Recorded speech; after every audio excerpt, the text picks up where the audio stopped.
Okay guys, this is part 2 of rinsing because I wanted to show you the finished project and I wanted to give one more tip.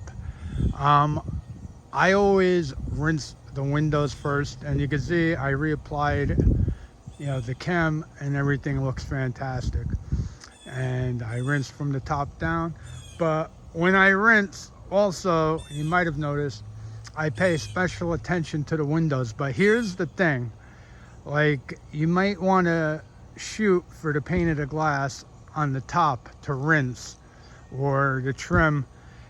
What I do, and this is experience speaking here, is my stream will always be directed like around 4 to 6 inches below the seams.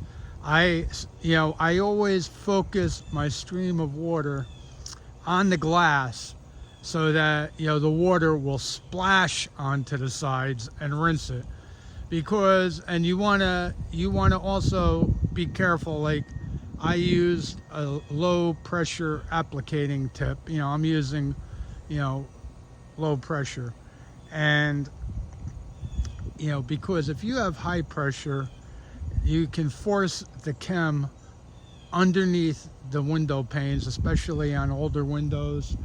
The rubber is dry rotted, and if you get the chem under there, you can get rainbow colors, and you can get the moisture where you get the fog, because most windows are double pane. So you want to be, so long story short is, I never, even rinsing, apply any pressure near them seams, because most people won't notice, but you can have problems. So better safe than sorry. Anyway, as I always say, if you found this valuable, please hit the like and subscribe button. And